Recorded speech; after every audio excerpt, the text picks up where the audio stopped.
Hello à tous. Est-ce qu'on m'entend?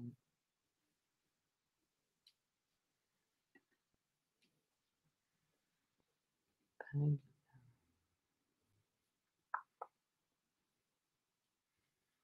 Bonsoir. Alors, pourquoi juste on a ce OK. Par contre, on ne nous voit pas. Est-ce que vous nous voyez? Nous, on voit pas le bonsoir, bonsoir, bonsoir. OK. Je vais peut-être enlever ça. Hop, OK. Voilà, c'est bon. Il y avait une superposition qui s'était mise. Bienvenue à tous. Bonsoir, bonsoir. Bonsoir. Est-ce que si vous nous voyez bien normalement? Là, c'est bon.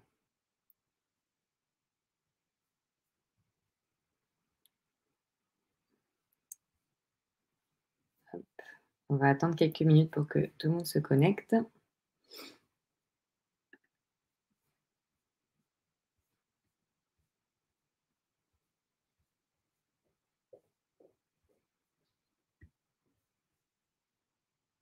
Ouais, c'est bon Victor, on est bien 4.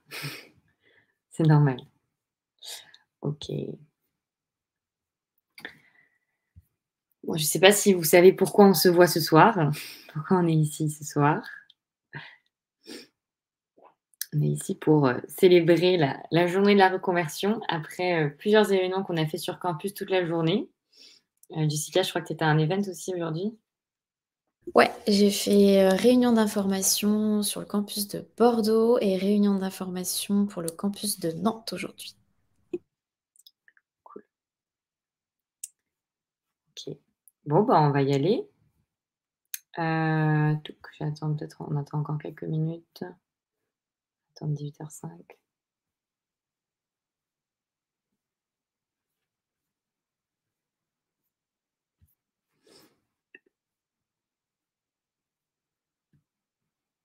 Si vous voulez nous dire d'où vous venez, peut-être en commentaire, ça peut être sympa dans le chat. D'où vous venez, pourquoi vous êtes là avec nous ce soir, comme ça on essaye de comprendre aussi comment on peut vous aider.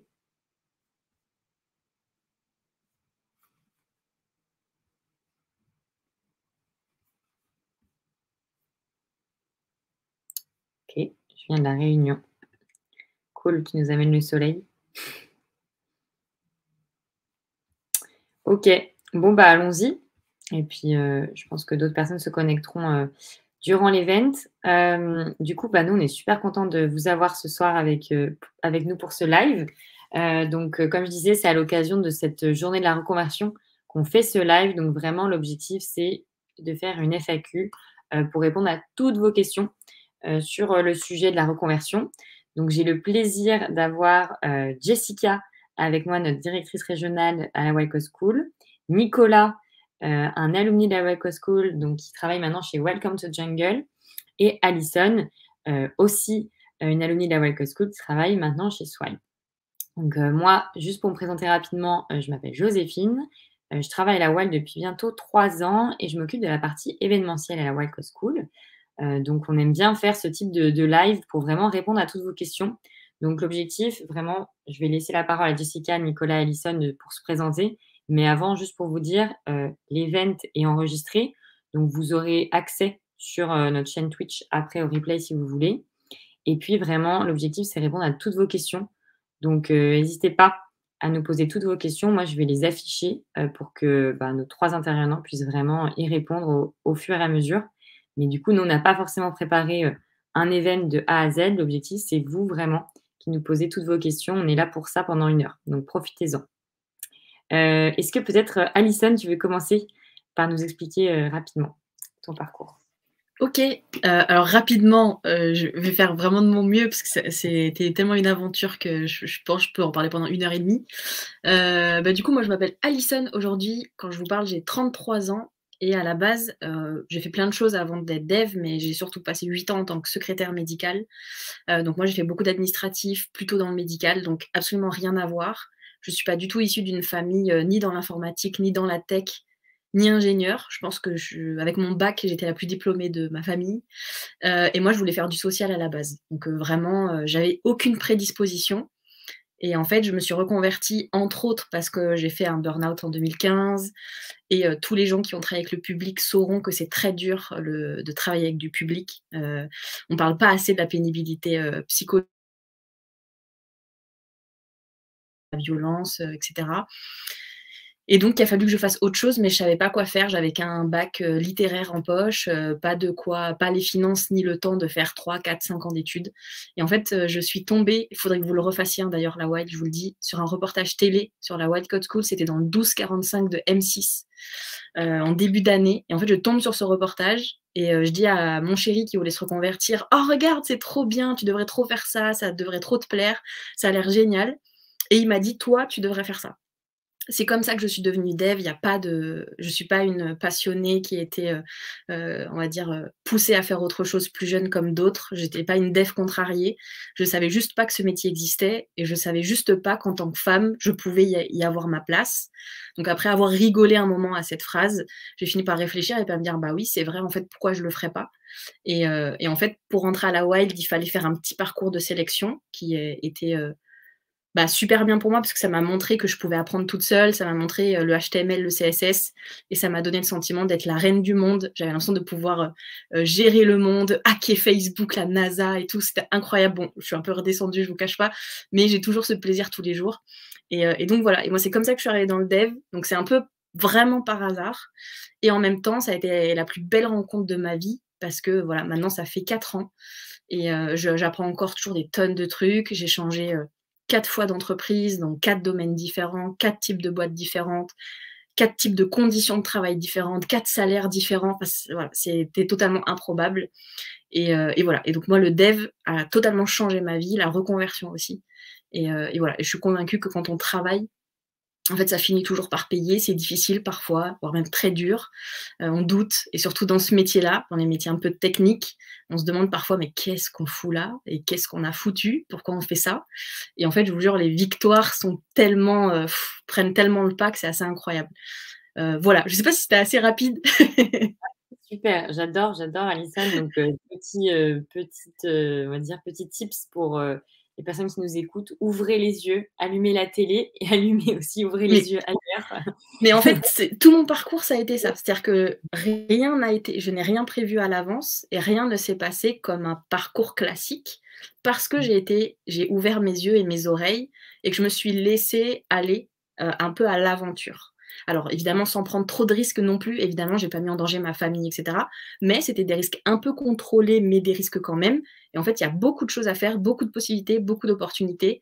En ouvrant un peu ses oreilles, en ouvrant un peu les yeux et en travaillant, en fait, ça marche. Il n'y a pas de secret du tout, hein. Il n'y a pas de magie noire du tout. Ouais. Bon, bah, de toute façon, on va revenir sur ton parcours. Tout à Je fait. pense que déjà, c'est bon, tu as convaincu quelques J'ai internautes qui nous posé le décor. Merci beaucoup, Alison. Nicolas, est-ce que tu veux prendre la suite? Parle-nous aussi de toi, de ton parcours. Ouais, ça va être chaud, hein, parce que tu racontes avec tellement d'enthousiasme. Alors, pour ma part, je suis un petit peu plus âgé. J'ai une première vie professionnelle plutôt tournée autour du management, où je travaillais pendant une dizaine d'années pour un groupe hôtelier, un très grand groupe hôtelier, en tant que directeur d'hôtel, entre autres. J'ai pas mal voyagé. Après, j'ai continué plutôt dans la grande distribution, donc pendant 5 ans pour le groupe Leroy Merlin. Et quand je dis que je suis un peu plus âgé, il y a la crise de la quarantaine qui est passée par là. Et donc, à un moment donné, j'ai eu besoin d'autre chose, j'ai eu besoin de changer, j'ai eu besoin de me redonner des challenges, me reprojeter sur autre chose. Alors, au contraire d'Alison, je suis quelqu'un qui calcule beaucoup les choses, donc j'ai pris beaucoup de temps à préparer, à réfléchir, à peser le pour, le contre et tout ça. Et j'ai réussi, en me faisant accompagner, à déterminer que la data était vraiment le domaine dans lequel je voulais m'investir pour les années, pour mes années professionnelles qui vont arriver. Donc, par contre, comme Alison, j'avais pas du tout envie de me replonger dans 3, 4, 5 ans d'études, faire des masters, des grosses études. Et donc, j'ai privilégié un peu la formation bootcamp au format Web School qui me correspondait vraiment. La méthode d'apprentissage me correspondait vraiment bien et le format assez court me correspondait aussi. Et donc, c'est ce qui a fait que j'ai réussi à me lancer dans cette aventure en mesurant les risques et en essayant de, comme disait Alison, en travaillant beaucoup, parce que faut quand même, je pense, bien le préciser qu'une reconversion, c'est beaucoup de travail, parce que souvent, c'est avec une charge familiale, ou enfin, en tout cas, on n'a plus la même vivacité que quand on était habitué à gérer des cours et des cours et des cours quand on est au lycée ou quand on est en fac ou je ne sais quoi. Donc voilà, c'est pas évident, mais en tout cas, effectivement, quand on s'accroche, il y a de quoi faire. Et c'est ça qui est super encourageant, c'est qu'aujourd'hui, je pense qu'il y a plein de choses qui existent et plein de formats qui existent et qui permettent justement d'accéder à des deuxièmes vies professionnelles, des troisièmes, des quatrièmes, j'en sais rien. Mais en tout cas, c'est ça qui est vraiment intéressant pour moi. Ouais, Voilà un petit peu rapidement mon histoire personnelle. merci Nicolas pour le partage. Et je pense que c'est bien justement parce que vous n'avez pas du tout eu la même recherche et même temps de recherche. Donc c'est bien, vous allez pouvoir, je pense, aider des personnes qui ont qui se retrouvent dans un de vos profils. Et justement, sur tout ce qui est changement, tous les formats qu'on propose et tout, je pense que c'est une super transition. Jessica, si tu prends la suite pour te présenter et présenter très brièvement à la Wild. Et après, on passe à toutes vos questions. Je vois qu'il y en a déjà. Ouais, bonjour à tous. Moi, je suis Jessica, la directrice régionale France. Donc, pour mon parcours à la Wild, ça fait 2 ans et demi que je suis à la Wild Code School. Avant, j'étais directrice du campus de Bordeaux. Je suis passée ensuite régional manager de la Nouvelle-Aquitaine et dernièrement directrice régionale. Donc, je manage une équipe de 9 personnes. Et notre objectif, c'est de faire découvrir la Wild Code School à un plus grand nombre et notamment à des entreprises pour faciliter le recrutement et les organismes publics pour faciliter les financements. Donc, je vais vous présenter très brièvement la Wild Code School en vous présentant mon écran. Donc, j'espère que ça va fonctionner. Un instant. Hop.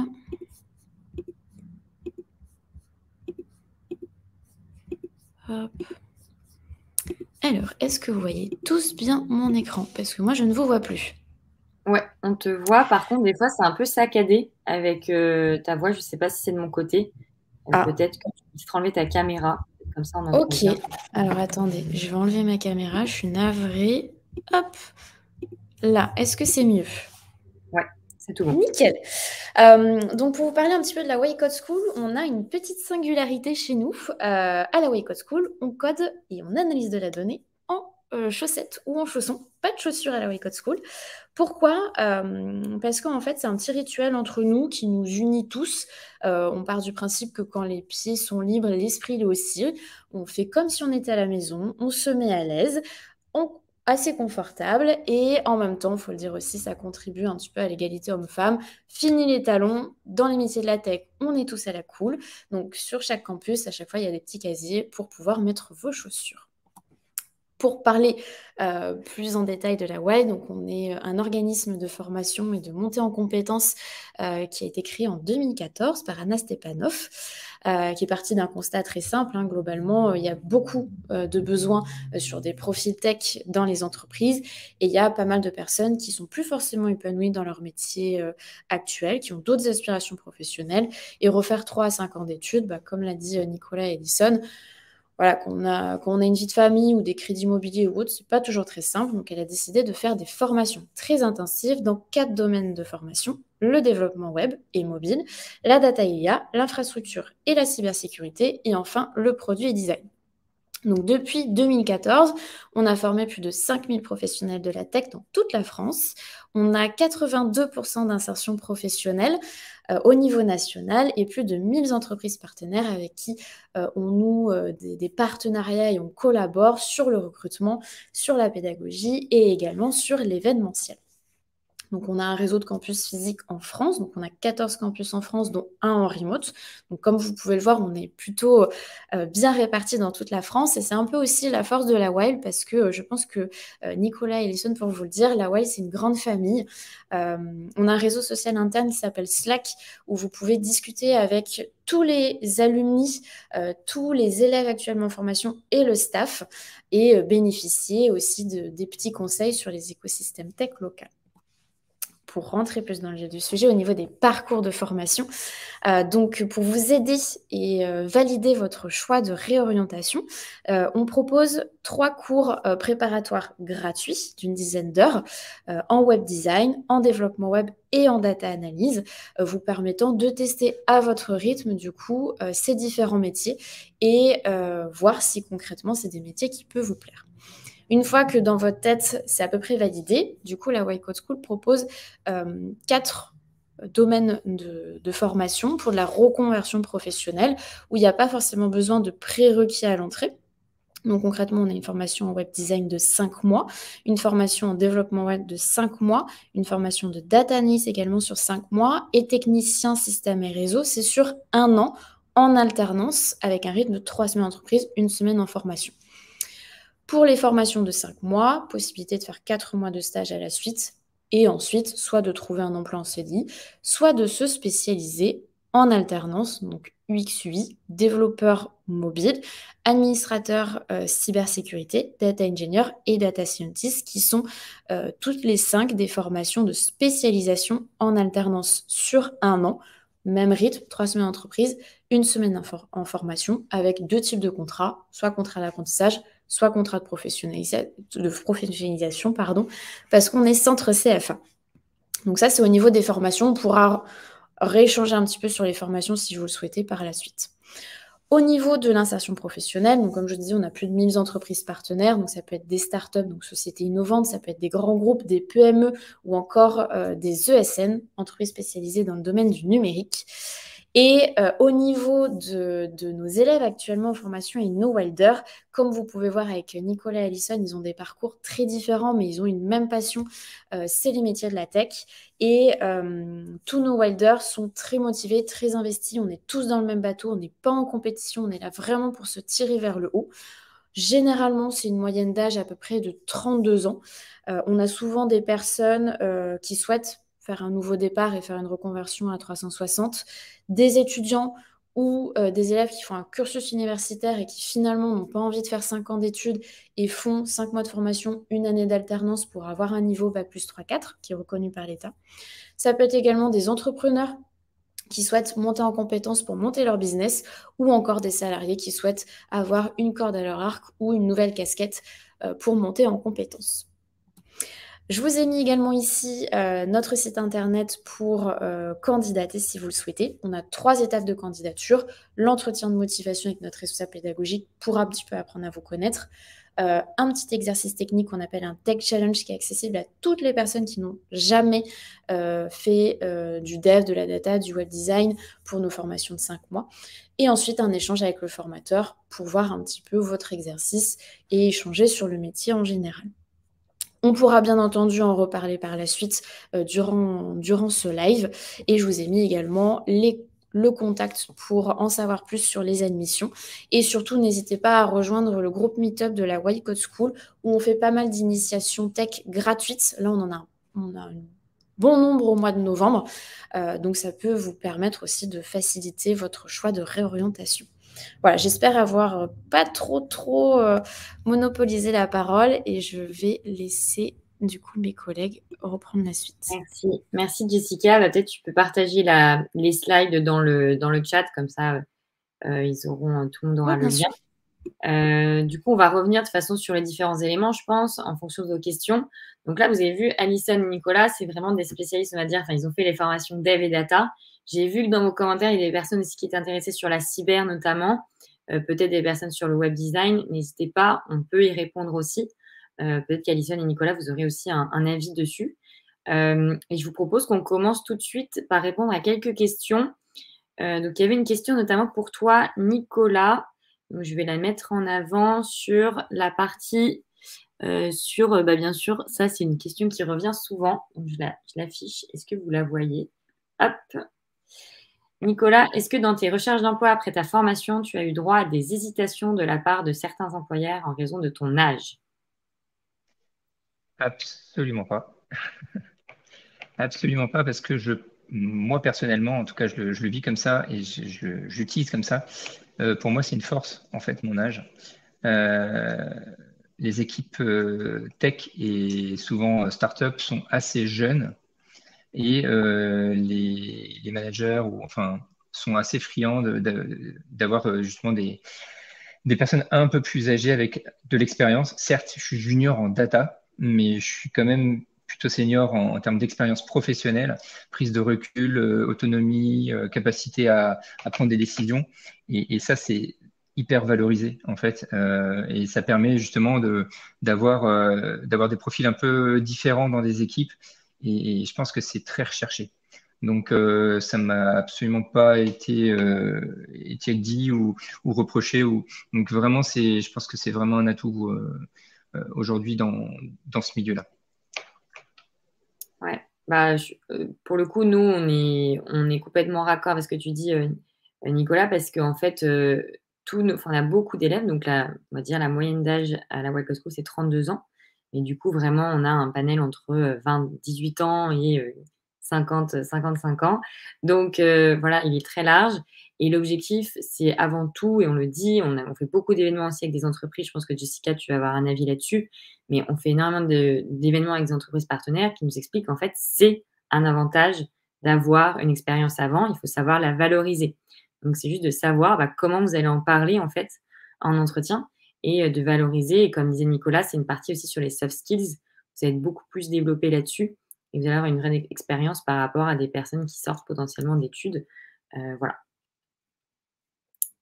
Est-ce que Jessica ou Alison, vous voulez parler sur ce sujet? Est-ce que vous avez un avis? Vas-y, Alison. Je dirais pareil dans le dev. Moi, dans ma promo, j'avais des gens qui avaient plus de 40 ans, même proche de 50 ans.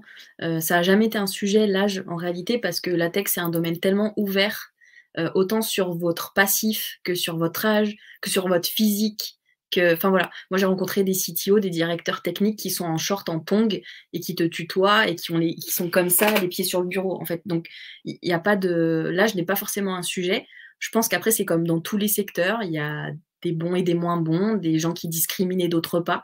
Mais je pense qu'en tout cas, de mon expérience à moi, j'ai rarement entendu des gens qui ont été discriminés pour ce critère-là en tout cas.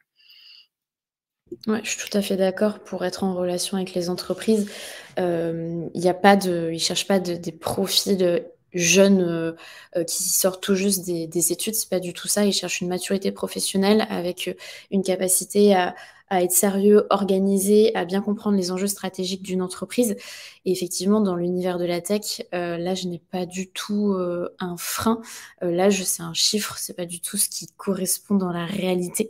Donc, il y a aucune problématique et aucune peur à avoir par rapport à ça. Vous pouvez avoir 40, 45 ans et être un super dev ou un super data par rapport à un profil qui a 25 ans. Et ça, le recruteur va vite le voir par rapport à vos projets, par rapport à votre GitHub, par rapport à votre portfolio. Donc, c'est ça qui va faire la différence. Ok, merci. Donc, je vais repartir sur une question. Je vois toutes vos questions, mais je trouve que cette question est essentielle pour déjà comprendre pour les personnes qui n'ont pas forcément une idée claire de ce que c'est le métier de dev, le métier de data. Il y en a beaucoup aussi d'entre vous qui hésitent entre les deux domaines. Donc, peut-être, est-ce que vous pouvez nous dire, Alison, si tu veux commencer, concrètement, c'est quoi un développeur web et c'est quoi les points forts du métier de développeur web? Et après, on fera la même chose sur la data. Oui, je peux faire ça, mais avant ça, je voudrais vous montrer les chaussettes avec lesquelles j'ai codé pendant la Wild, parce qu'en fait, c'est pas du mytho, enfin vraiment, moi je me rappelle, je me suis dit, ah, c'est marketing et tout, ok, c'est drôle. Et en fait, quand on est arrivé en 2018, et ben en fait, moi j'ai acheté des chaussettes et des chaussons exprès, parce que dans le campus, c'était obligé d'enlever nos chaussures pour avoir des chaussettes et des chaussons. Donc juste pour vous dire, si jamais vous envisagez, prévoyez votre stock de chaussettes, c'est hyper sympa, on fait des concours et tout. Donc ça, c'est super drôle.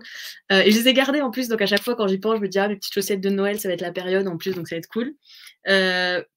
Pour moi, être dev, en fait, c'est un petit peu... on est un peu on va communiquer avec l'ordinateur. Moi, je donne toujours l'exemple que l'ordinateur, c'est un peu comme un alien qui aurait son propre langage, sa propre culture, il a son propre monde, il vit un peu dans son coin. Et en fait, nous, on est un peu les traducteurs et on transmet l'information à la machine pour qu'elle fasse ce qu'on veut qu'elle fasse. Donc, en l'occurrence, nous, on va développer toutes les applications et les sites web que vous voyez partout. Donc, on va avoir en gros, si les sites marchent, c'est grâce à nous. Si vous avez des bugs, c'est aussi grâce à nous.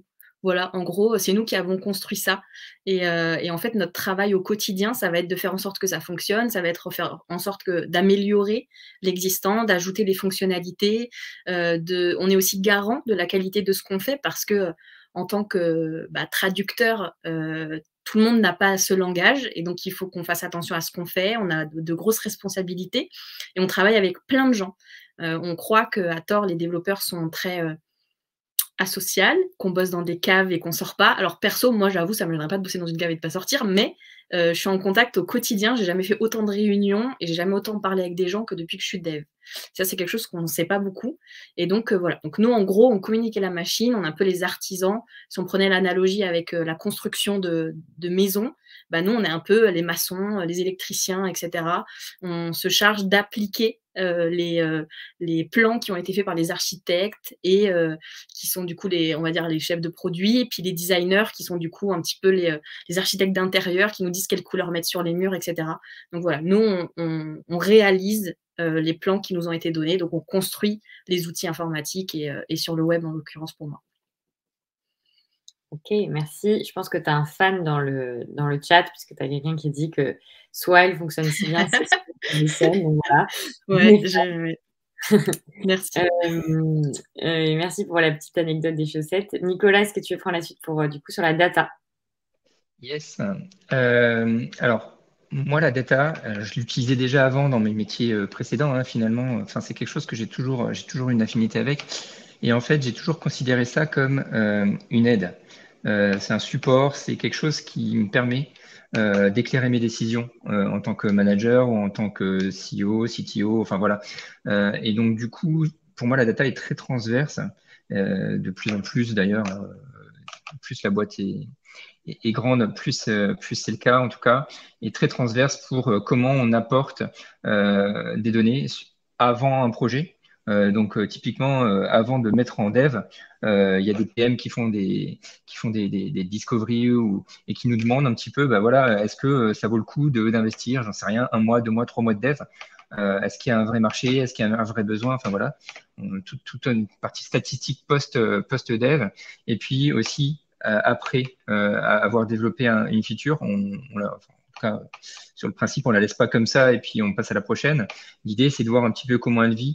Est-ce qu'elle vit bien? Est-ce qu'elle vit mal? Si elle vit mal, qu'est-ce qu'on peut faire? Les tests éventuels qu'on peut mettre en place pour voir d'éventuelles itérations sur cette feature. Donc ça, c'est plutôt la data côté produit. Alors moi, je suis très côté produit, donc c'est vraiment mon cœur de métier. Je suis plutôt data analyst côté produit. Mais après, j'ai aussi fait dans mon précédente expérience plutôt de la data financière.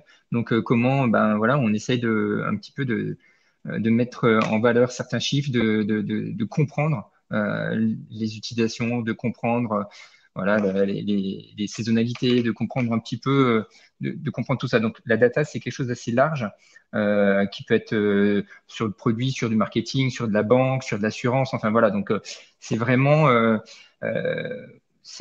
ultra large et c'est l'avantage que ça a, c'est-à-dire qu'on peut valoriser une première expérience professionnelle, c'est-à-dire que si quelqu'un a travaillé dans la banque et veut passer dans la data, il peut quand même faire un lien assez facile et finalement ça peut avoir des avantages pour derrière revaloriser ses premières expériences pour retrouver du travail. Donc moi, le côté scope ultra large m'intéressait beaucoup et permettait de valoriser aussi une expérience dans le management, une expérience dans la relation client, parce que j'ai fait beaucoup de relations clients. Donc aujourd'hui, je fais du produit, mais finalement, je fais de la satisfaction client en fait.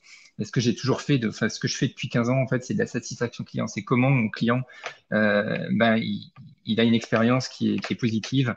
Avant, c'était dans un hôtel, après, c'était dans un magasin, et puis maintenant, c'est au travers d'un site internet et d'interaction avec les différentes features qui sont disponibles. Donc voilà un petit peu le métier de data analyst qui est aujourd'hui très très large et qui, en fonction en fonction des entreprises aussi n'est pas défini forcément de la même manière. Donc, ça dépend de la taille des équipes, ça dépend de tellement de choses.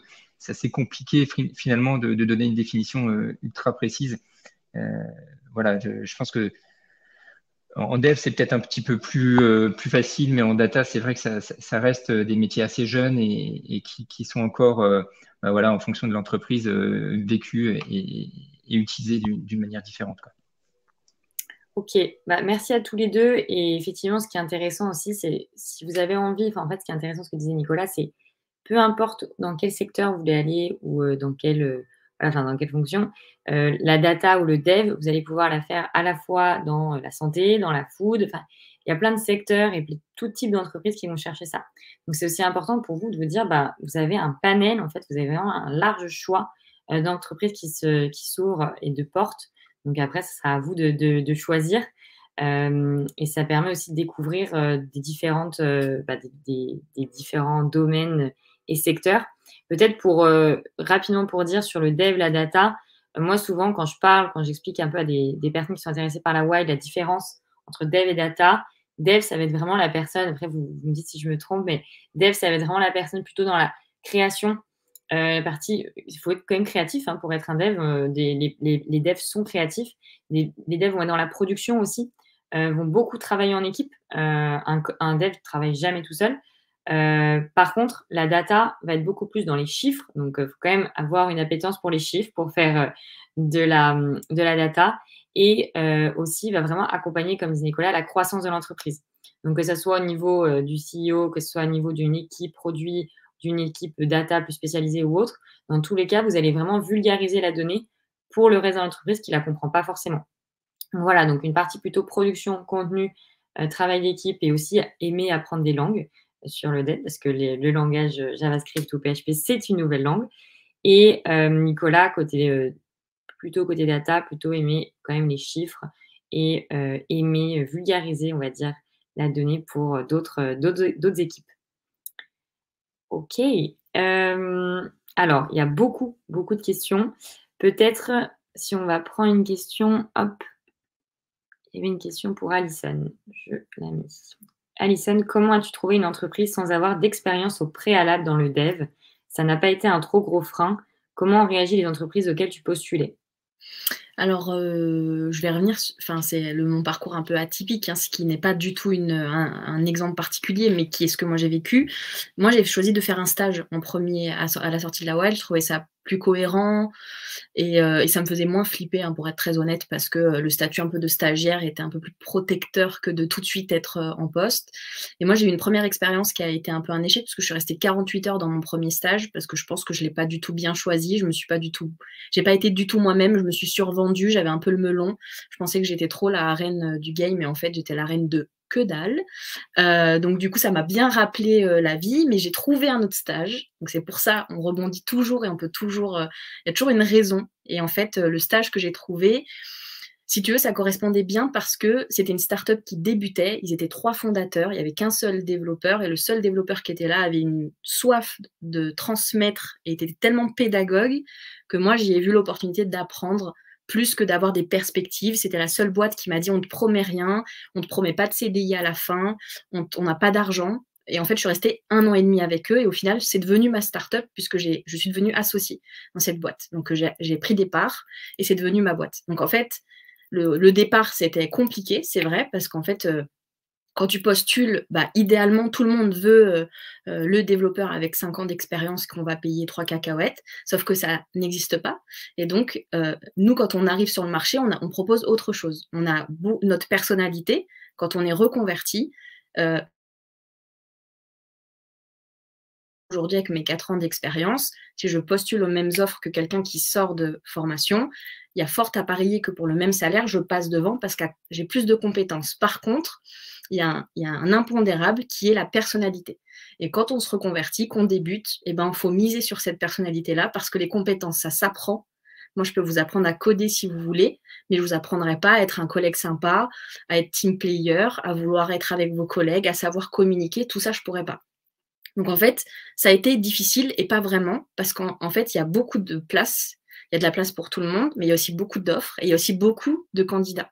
Donc en fait, c'est juste, entre guillemets, une histoire de match. Donc parfois, ça prend un peu de temps. C'est vrai, je vais pas vous mentir, de genre demain, vous aurez un job. Ça prend parfois quelques semaines, quelques mois. Mais en fait, le tout, c'est de trouver le bon match. Parce qu'en fait, ça sert à rien d'être quelque part où on n'est pas bien. Donc en fait, ça prend du temps. Voilà, faut se présenter, il faut faire des tests, il faut rencontrer des boîtes, savoir si ce qu'elles nous offrent correspond à nos besoins. Donc ça prend du temps par rapport à ce qu'on peut se configurer dans notre tête. Mais en réalité, c'est pas impossible parce que la tech est tellement vaste, c'est ce qu'on disait tout à l'heure, qu'il y a de la place pour tout le monde. Cool. Nicolas, est-ce que tu veux nous partager cette partie sur la data? Oui, un peu comme. Alors, moi, j'ai eu la double peine, hein, c'est-à-dire que j'ai commencé ma reconversion. Et 15 jours après, on était en confinement total France. Donc, on s'est retrouvé chez soi avec les enfants à devoir faire les cours entre 4 heures du matin et 9 heures et à faire le soir. Enfin, bon, bref, c'était. Et donc, plus aucune entreprise ne voulait embaucher. Donc, j'ai fait comme Alison. Le stage, c'était vraiment une belle opportunité, le fait de pouvoir faire un stage suite à la formation. Zéro engagement pour l'entreprise. Voilà, moi, j'ai dit, je touchais le chômage à l'époque. J'ai dit, voilà, vous ne payez rien, je vous prouve que je suis capable. Et donc, c'est une super opportunité pour avoir une première expérience, pour se prouver des choses à soi-même, pour prouver des choses aux autres. Et effectivement, c'est pas évident, hein. Quelquefois, vous êtes face à des petits jeunes qui sortent de bac+5. Quand on parle de data, les mecs, ils codent les fonctions par cœur, quoi. Je veux dire, moi, je fais un Google et mon ami, je vais chercher, hein, parce que j'ai plus l'âge de tout connaître par cœur. Les mecs qui sortent, c'est des machines de guerre, sauf que c'est des machines de guerre techniques. Et comme disait Alison, il n'y a pas que la technique, il y a sa personnalité, son vécu, sa capacité aussi à faire partie d'une équipe. Enfin voilà, il y a plein de choses à côté. Et donc voilà, donc j'ai trouvé une super première expérience dans une petite start-up nantaise. Il n'y avait pas de data analyst, il n'y avait personne. Bon voilà, on a fait 4 mois pour essayer, c'était chouette. Et derrière, ils m'ont aidé à trouver ma première boîte où j'ai passé 1 an, où j'ai eu là vraiment, comme disait Alison, le match total avec un CPTO voilà, qui avait une vraie envie d'intégrer un profil comme le mien, qui en avait besoin, qui avait pas besoin d'une Formule 1 qui connaît toutes les fonctions par cœur, par contre, qui avait besoin de quelqu'un d'autonome, capable de mettre en place des choses, de prioriser les choses. Et voilà, et ça a super bien fonctionné. Et c'était une super expérience et qui, dans le coup, après, une fois que c'est lancé, en général, c'est quand même plus simple. Faut l'avouer, hein, c'est la première expérience qui est quand même la plus compliquée à aller chercher. Mais il y a de la place, il y a des choses. Et avec le remote maintenant, en plus, c'est le domaine, enfin, le terrain de jeu est encore plus large. Moi, aujourd'hui, Welcome to the Jungle, c'est une boîte qui est parisienne, hein, qui a son siège à Paris, mais ça ne m'empêche pas de travailler dans un coworking sur Nantes. Et tout est bien organisé. Enfin, vraiment, jamais j'aurais pu accéder à ce type de poste avant dans l'hôtellerie ou dans la grande distribution. Donc, le terrain de jeu est démultiplié. C'est assez impressionnant, quoi. Merci. Et ouais, c'est intéressant aussi de savoir, voilà, tu es à Nantes et tu travailles pour une boîte parisienne en remote. Donc voilà, donc nous, c'est pareil, les formations, elles sont disponibles en remote ou sur campus pour justement vous permettre aussi d'acquérir cette compétence clé, le télétravail, qui est aussi un challenge. Est-ce que Jessica, là, parce que du coup, Alison et Nicolas ont beaucoup parlé de soft skills, est-ce que tu nous expliquais peut-être pendant la formation tout ce qu'on met à disposition pour les élèves pour justement développer cette partie soft skills qui est hyper importante? Ouais. Du coup, nous, à la Waycode School, on a un pôle qui s'appelle Career Coach, où on a des personnes de la Way qui viennent vous accompagner durant les 5 mois de formation. Donc, on revoit avec vous CV, lettre de motivation, votre compte LinkedIn, du coup, votre e-réputation. On fait des simulations d'entretien de motivation aussi avec vous. On fait des simulations d'entretien technique avec les formateurs. Et on organise, durant la session de 5 mois, ce qu'on appelle une Talent Week. Donc, une Talent Week, c'est une semaine au niveau national où vous allez pouvoir rencontrer des entreprises de toute la France. Donc, généralement, on a à peu près entre 100 et 130 entreprises et environ à peu près 300 offres. que ce soit des CDI, des CDD, alternance ou stage, au niveau national, et vous pouvez rencontrer des entreprises qui ont des besoins. Donc c'est assez sympathique. L'objectif, c'est que concrètement, avec les 3 projets que vous faites durant la Wake School, plus les 2 hackathons Datathon, vous puissiez montrer un petit peu tous ces projets à des entreprises. Et en même temps, chaque semaine, on vous propose également de montrer un petit peu l'avancement de vos projets. Donc, on vous apprend à vulgariser tous les termes techniques, parce qu'il faut aussi montrer les projets parfois pas forcément que à des formateurs, mais à l'équipe et le staff par exemple, de Bordeaux, qui ne sont pas forcément des techniciens. Donc, il faut apprendre à vulgariser son code ou à vulgariser l'analyse de données, et en même temps s'assurer d'avoir une bonne communication non verbale, donc comment se placer dans l'espace et éviter par exemple les tics de langage. Ok, merci.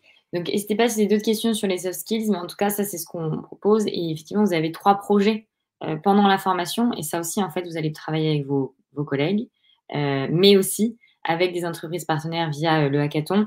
Donc, c'est vraiment des moments clés aussi pour développer dans la pratique les soft skills. On a parlé du stage, on a parlé de vos boulots, mais il y a quelque chose qu'on n'a pas encore parlé, c'est de l'alternance. Donc, je vous propose cette question. Comment se passe la relation candidat-entreprise dans le cas d'une alternance? L'école est-elle à cette mise en relation? Donc, je vais plutôt poser la question à Jessica. Peut-être aussi Elissa, Nicolas, ce sera intéressant d'avoir votre retour. Pourquoi est-ce que vous aviez pensé à une alternance ou pas? Mais Jessica, est-ce que tu peux répondre déjà à la question si ça te Ouais, plaît pas? ça marche.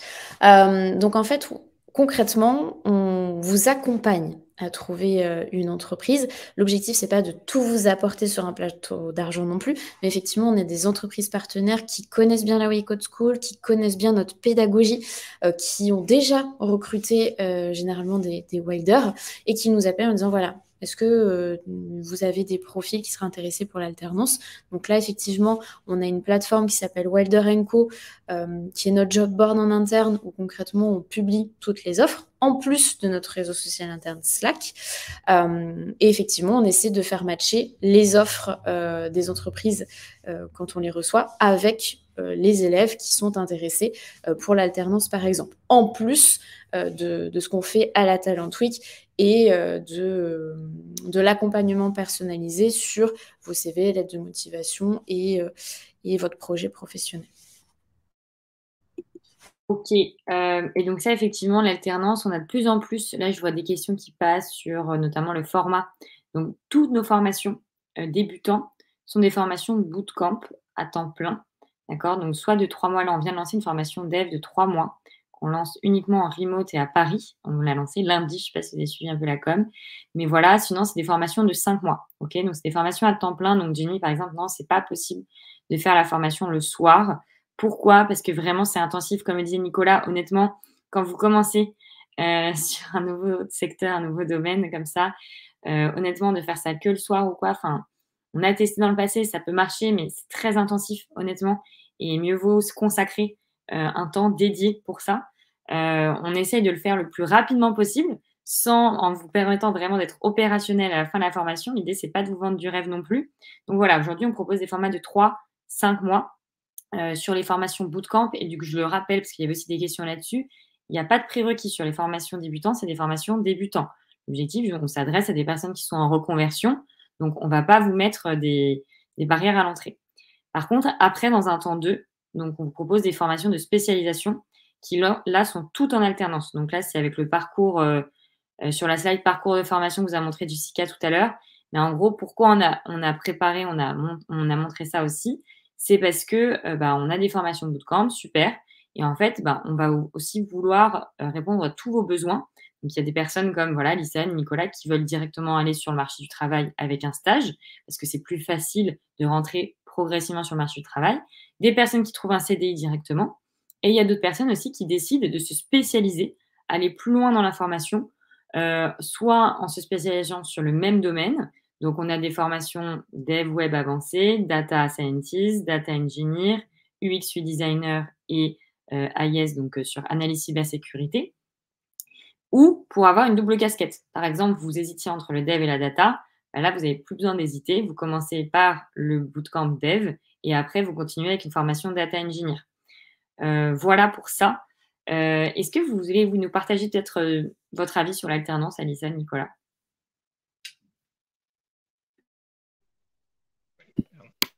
Pour la petite histoire, moi, ça n'existait pas à mon époque. Donc, j'ai pas du tout eu le choix. Mais très clairement, le format intensif de 5 mois m'allait très bien avec le stage derrière. Et je survalide le fait de surtout pas le faire à côté. Je pense que c'est vraiment très chronophage et même en le faisant à plein temps, ça prend beaucoup, beaucoup de temps. Donc, je pense que vraiment, c'est pas l'histoire d'un cours du soir, c'est pas, enfin, ou alors faudrait le faire sur 3 ans, quoi. Mais enfin, je caricature un petit peu, mais vraiment, je pense que se consacrer pendant 5 mois à faire que ça pour vraiment intégrer les notions et pouvoir partir assez vite dans le milieu professionnel, c'est important. Donc, euh, donc voilà. Après, le format apprentissage peut convenir. Moi, je l'ai pas du tout expérimenté parce qu'il n'existait pas. Ça peut être tout aussi bien. De mon côté, moi, j'ai embauché une alternante de la Wild dans la startup dans laquelle j'étais, la première qui s'appelait Elia, et j'ai déjà mentoré d'autres alternants. En fait, c'est un format, tu l'as dit tout à l'heure très clairement, Nicolas, tu as rappelé qu'il y a des gens, pour faire le même métier que toi et moi aujourd'hui, ils font 5 ans d'études. Je vous laisse imaginer déjà de condenser certains savoirs en 5 mois, à quel point ça veut dire qu'il manque des choses et à quel point déjà ça va très vite.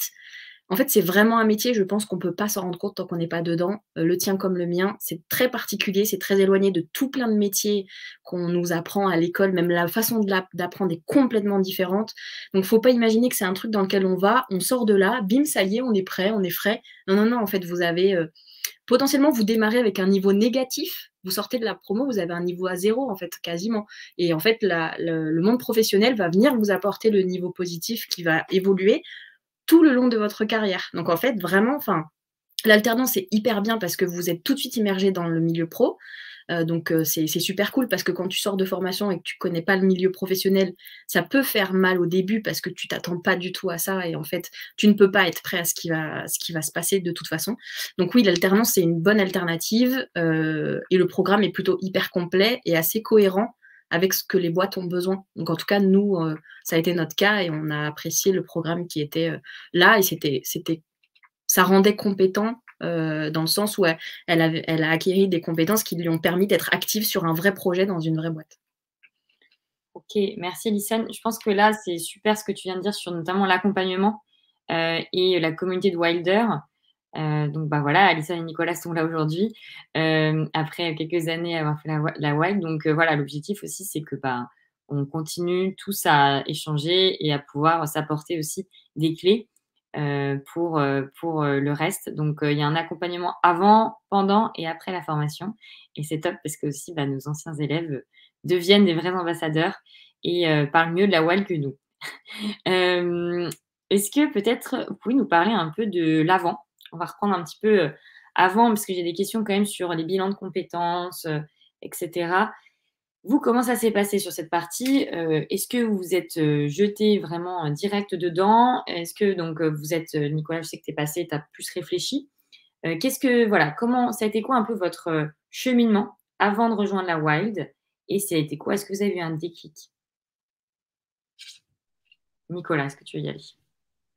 Ouais. Alors, pour moi, c'est la phase la plus importante. Très clairement, la phase de préparation. Moi, ça a duré quasiment, je pense, 8 à 10 mois de tête. Parce que, voilà, bon, parce que c'est comme ça que je fonctionne. Chacun fonctionne d'une manière différente. Mais ce qui est important, c'est de se faire accompagner. Moi, c'est quelque chose que j'ai très vite compris, c'est que on part dans plein de projets, on se dit tiens, j'ai envie de changer. Ben ouais, j'ai envie de changer, mais je change pourquoi?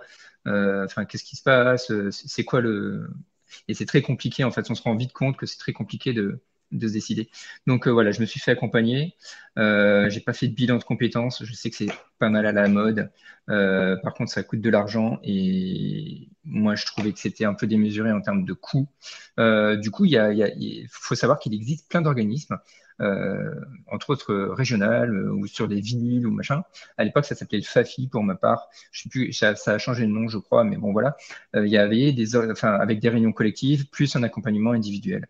Et ça m'a permis de cibler très clairement les choses. J'avais 2 projets majeurs en tête et on a ciblé rapidement les choses en se posant les bonnes questions, en faisant des interviews de personnes, parce qu'il y a des réseaux d'entrepreneurs qui vous acceptent pour échanger. Et ça, c'est primordial, savoir à quoi s'attendre. Donc voilà, toute cette préparation, déterminer le pourquoi, comment, quoi exactement, qu'est-ce que je veux plus, enfin voilà, toutes ces questions qui paraissent assez bateaux. Mais quand on commence à les noter sur un papier et qu'on commence à vouloir y répondre, on se rend compte que c'est pas bateau du tout et que du coup, on a des listes démentielles. Et donc voilà, ça a été, moi j'ai pris au moins 8 mois à chercher, à me dire c'est ça que je veux et après à chercher la bonne formation qui me correspond. On a très peu parlé finalement, on a parlé des chaussettes, c'est important, mais on a très peu parlé de la méthode d'apprentissage qui pour moi a été un des facteurs clés en fait. Moi, je voulais pas le cours descendant, machin, maître de conférence ou je ne sais quoi. Et donc, voilà, le côté, l'apprentissage de la WIDE, c'est j'apprends à apprendre. Et dans la métier de la tech, pour moi, c'est central, en fait. Tout évolue très vite. Ça sert à rien de vouloir savoir tout faire sur toutes les stacks techniques, machin, tous les outils. On s'en fiche de ça. Chaque boîte a un autre outil et l'idée, c'est d'avoir les méthodos, d'avoir les grands schémas, les patterns principaux. Mais après, c'est de savoir aller chercher de l'information, savoir la comprendre, savoir l'interpréter et savoir apprendre des nouvelles méthodes, des nouveaux outils. Et ça, c'était vraiment important. Et la WIDE, justement, avec sa méthode d'apprentissage inversé, je ne sais plus comment ça s'appelle. Bon, bref, j'appelle ça comme ça. C'est d'abord, vous faites des exercices et après, vous avez l'intervenant, vous avez le spécialiste qui va vous donner un petit cours, mais qui va être alimenté par vos questions. Et vos questions, vous les aurez eues au travers de use cases bien spécifiques, au travers d'exercices, au travers, vous êtes galéré à chercher des choses, mais c'est bien de se galérer parce que c'est comme ça qu'on arrive à apprendre et à s'enrichir de tout ce qui existe, quoi. Donc, en tout cas, voilà, un petit peu ma phase d'apprentissage, ma phase de décision. Après, je pense qu'il y a plein de choses qui existent sur le marché et il faut aussi quelque chose qui correspond à son besoin. Et c'est pour ça que pour moi, la phase d'apprentissage, la phase de préparation est importante. C'est la WIDE, ça correspondait à mon besoin et à ma façon de faire et à ce que moi, je recherchais. Et c'est ça qui est très important.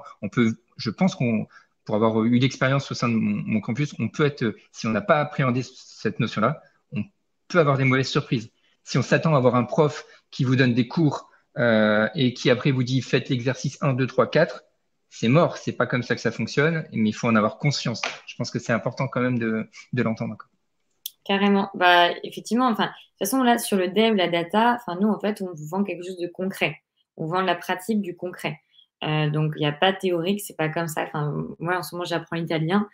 C'est pas en étant dans un cours, en suivant un cours que je vais faire grand-chose. Il faut pratiquer. Donc, c'est pour ça que c'est orienté très sur la pratique. Et j'aime bien, comme tu l'as présenté, Nicolas, sur la méthode inversée, de se dire, voilà, on vous laisse vous débrouiller d'abord. Et ensuite, on vient vous aider. C'est vraiment cette partie qui est importante.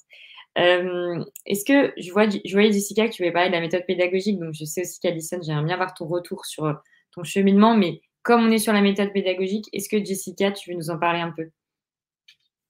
Ouais, en fait, à la Wake School, on a une plateforme pédagogique qui s'appelle Odyssée, qui est propre et qui a été créée par la Wake School et qui va vous permettre du coup d'avoir tout le contenu pédagogique de la WIDE, dev, data, web design, le contenu en alternance, etc., qui est remis à jour tous les 6 mois. Parce qu'effectivement, ça évolue tellement vite que concrètement, si le contenu pédagogique n'est pas remis à jour, ça peut vite devenir obsolète.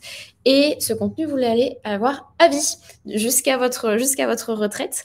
Donc concrètement, effectivement, on est en méthode pédagogie hybride ou inversée, tu l'as bien dit, Nicolas. Donc concrètement, dans un premier temps, ce sont les wilders, donc les élèves de la wild, qui vont d'abord mettre les mains dans le cambouis, tester via les quêtes, donc les exercices qui sont sur la plateforme.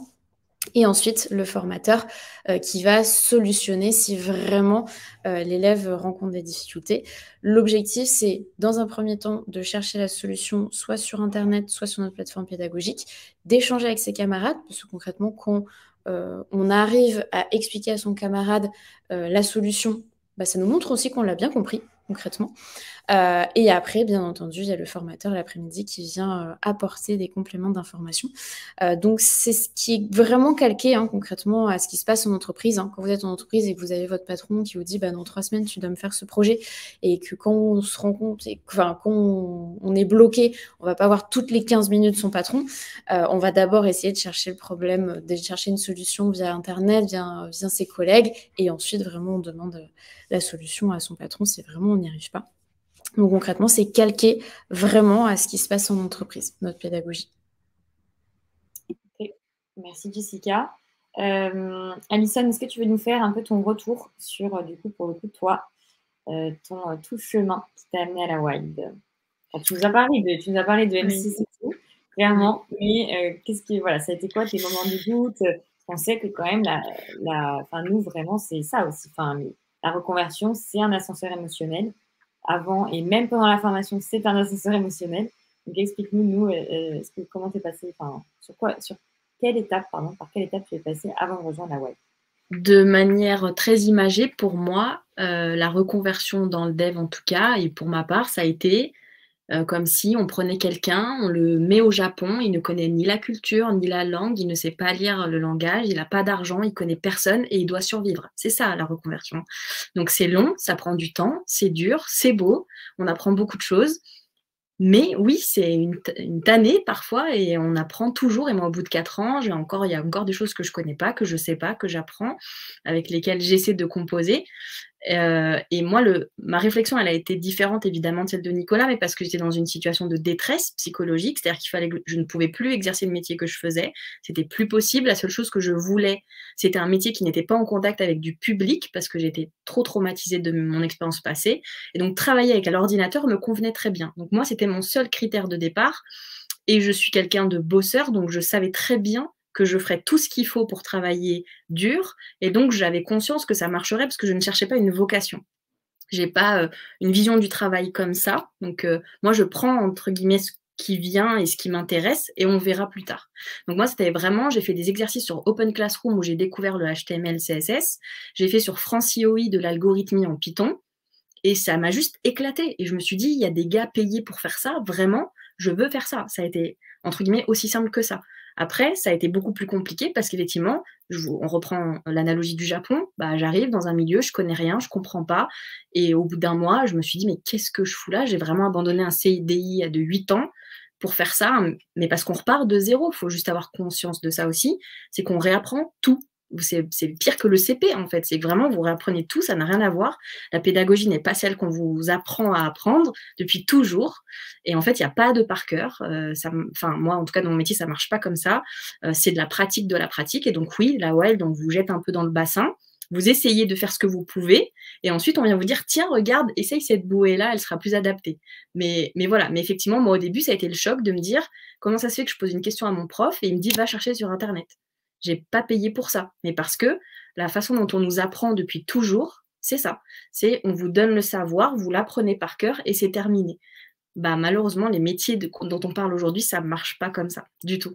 Il faut pratiquer, comprendre par soi-même. Parfois, on nous explique 3 fois la même chose, on ne comprend rien, jusqu'au jour où on fait « Ah, mais c'est ça !» Et en fait, on n'explique pas, mais il y a des déclics qui se font sur certains trucs. Et ça s'apprend pas, en fait. Et donc, apprendre à apprendre, c'est ce que disait Nicolas, je rejoins tout à fait son analyse sur la pédagogie inversée, etc., qui a aussi été mon critère, puisque quand j'ai découvert la Wild, je me suis renseignée sur d'autres écoles qui existaient à l'époque et je n'ai pas trouvé cette notion-là de pédagogie inversée. Il y a très peu d'écoles qui font faire de l'algorithmie au niveau du dev et ça, c'est une aberration complète de ne pas faire de l'algo aux élèves qui font du dev. C'est comme si on n'apprenait pas un sprinter à savoir marcher ou à lasser ses chaussures.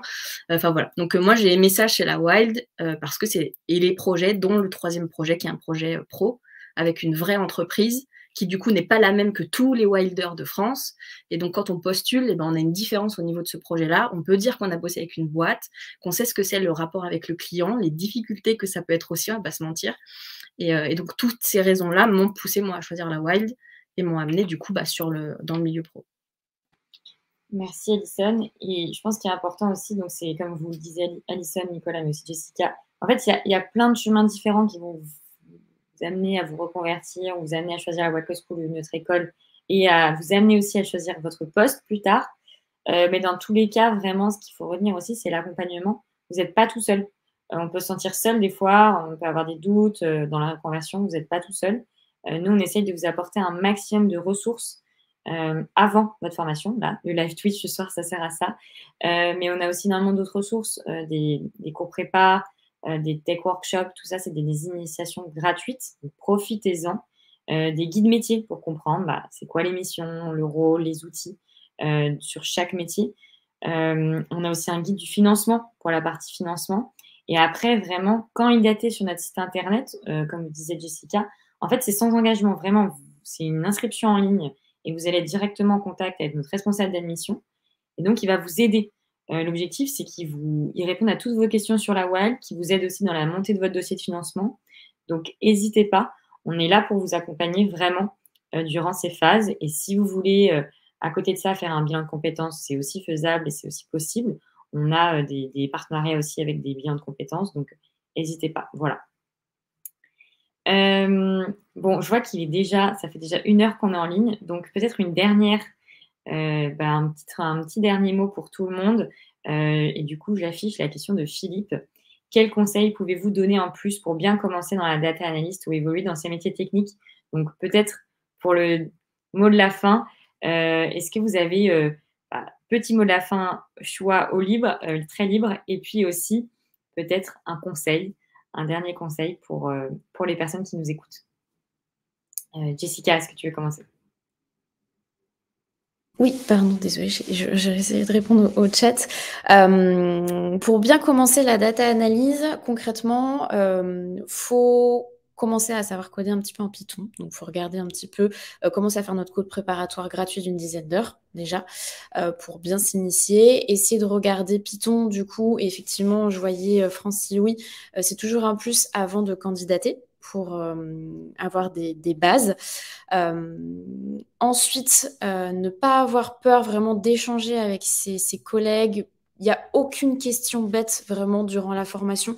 Donc, prendre le plus de savoir possible des formateurs et des intervenants extérieurs, parce qu'il y a pas mal d'entreprises qui viennent parler de leur activité et d'une spécialité, une spécificité tech durant la formation. Donc pareil, ne pas hésiter à poser des questions, à s'informer, à rester curieux, à regarder les dernières actualités, les derniers outils possibles, Google Data Studio, Power BI, regarder les outils de DataVis par exemple. Et toujours rester au fait des dernières actualités, rester curieux et prenez, je pense, toutes les informations possibles, tant d'expériences de nos formateurs que des intervenants extérieurs, que aussi des élèves et des alumni. À savoir que généralement sur les campus, on organise 1 fois par mois des apéros wild où on met en relation les anciens et les nouveaux. Et comme ça, vous pouvez échanger avec les anciens wilders, prendre leur partage d'expérience et vous faire du réseau. Merci Jessica. Un petit mot de la fin et un conseil, Alison? Yes, moi je voulais déjà remercier Blender Futurama. J'ai vu 2 fois tes messages où tu me remercies pour mon interview sur YouTube. Avec plaisir, ça me donne une bonne perche pour mon mot de la fin qui est de dire que là ça a été très vite, on a abordé plein de choses et pas beaucoup à la fois. Moi je suis très contactable, je sais pas si ça se dit, sur les réseaux sociaux, ça peut être LinkedIn ou Twitter, avec mon prénom si vous le voyez. En général, il n'y a pas grand monde qui a cette écriture-là de prénom, donc si vous tapez, vous me trouverez. Et j'essaye de faire des interventions partout où je peux. Je suis très en contact avec tous les gens qui posent des questions. Je suis très ouverte à ça et j'aime beaucoup échanger sur tout ça. Ça peut être sur la réflexion, ça peut être sur la formation, etc. Donc, n'hésitez pas, en tout cas, ceux qui ont d'autres questions sur le dev ou autre, plutôt sur le dev ou sur la wild, mais sur le dev, je pourrais plus vous aider. N'hésitez pas, vraiment, ça sera avec plaisir à me contacter. Le mot de la fin, moi, je dirais juste que je reste sur ma ligne de travail. On travaille, on pratique, c'est des métiers, c'est un peu...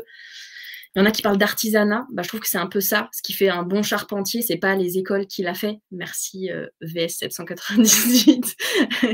C'est pas les écoles qu'il a faites, c'est le nombre de charpentes qu'il a posées qui font de lui un super professionnel. Là, c'est pareil, plus vous pratiquerez, plus vous évoluerez, vous grandirez, plus vous apprendrez et mieux ce sera. Et plus vous serez un super professionnel. Donc, moi, je vous dis, si ça vous plaît, cherchez les ressources, faites les parcours que vous offre la Wild gratuit qui vous permettent de vous exercer pour voir si ça vous plaît, si ça confirme votre envie et ensuite si c'est compatible avec votre projet de vie parce que l'idée c'est pas de se mettre en difficulté pour un nouveau projet.